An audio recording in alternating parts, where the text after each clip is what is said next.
চার দফা দাবিতে বিশ্রামগঞ্জ জোরপুকুর বিদ্যালয়ে এসএফআইয়ের ডেপুটেশন। চরিলাম বিদ্যালয় পরিদর্শকের অধীন বিশ্রামগঞ্জ জোরপুকুর নিম্ন বুনিয়াদী বিদ্যালয়ে চার দফা দাবি নিয়ে শুক্রবার সকাল 8:30টায় বিদ্যালয়ের প্রধান শিক্ষক নিতাইদের কাছে ডেপুটেশন প্রদান করে এসএফআই বিশালগড় বিভাগীয় কমিটি। বিদ্যালয়ের শিক্ষক সংকট, শৌচাগার ও শৌচালয় পরিষ্কার পরিচ্ছন্ন করা, বিদ্যালয়ের মিড ডে মিল ঘর সংস্কার করা, বিদ্যালয়ের শ্রেণীকক্ষ রং করানো, বিদ্যালয়ের শ্রেণীকক্ষের সামনে একটি বিশাল বড় পুকুর, এই পুকুরের সামনে বাউন্ডারি নির্মাণ করা ইত্যাদি বিভিন্ন বিষয় নিয়ে ডেপুটেশন প্রদান করে ছাত্র সংগঠন। সংবাদ মাধ্যমের মুখোমুখি হয়ে বিষয়গুলো তুলে ধরেন এসএফআই বিশালগড় বিভাগীয় কমিটির সম্পাদক হিমাদ্র শেখর ঘোষ। এছাড়া ছিলেন চরিলাম অঞ্চল সম্পাদক রাজ গোস্বামী। আজ আমরা এসএফআই বিশালগড় বিভাগীয় কমিটির অন্তর্গত চরিলাম অঞ্চল কমিটির উদ্যোগে জোরপুকুর নিম্ন বুনিয়াদী বিদ্যালয়ে আমরা 4 দফা দাবির ভিত্তিতে একটি ডেপুটেশনে এখানে প্রধান শিক্ষকের কাছে মিলিত হয়েছি। আমাদের যা দাবি, সেই দাবিগুলি সাধারণ ছাত্রছাত্রীদের দাবি।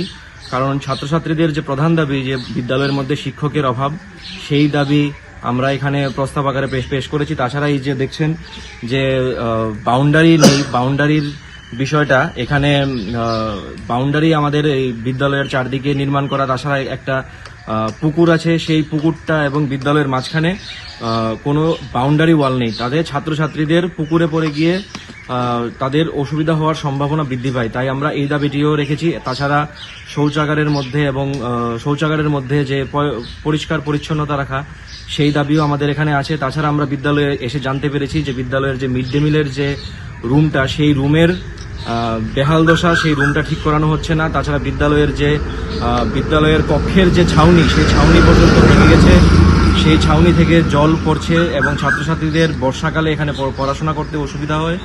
তাছাড়া আমাদের আরও এখানে বিদ্যালয়ের শিক্ষকদের কাছ থেকে জানতে পেরেছি যে বিদ্যালয়ের মধ্যে যেই রং করার যে বিষয়টা, বিদ্যালয়ের চারদিকে দেওয়ালগুলি রং করতে, যাতে ছাত্রছাত্রীদের একটা দৃষ্টিকটু যেই ভাবটা সেটা দূর হয় এবং ছাত্রছাত্রীরা এই সুন্দর পরিবেশে, সুন্দর রঙের মধ্যে তারা এখানে উৎসাহিত হয়ে, এলাকার গার্জিয়ানরা এবং ছাত্রছাত্রীরা উৎসাহিত হয়ে এখানে পড়াশোনা করতে আসে। সেই দাবিগুলো আমরা জানতে পেরেছি। আমরা আগামী দিনে আইএসের কাছে এই দাবিগুলো নিয়ে নতুন করে আরও 2 দফা দাবি যোগ করে আমরা আইএসের কাছে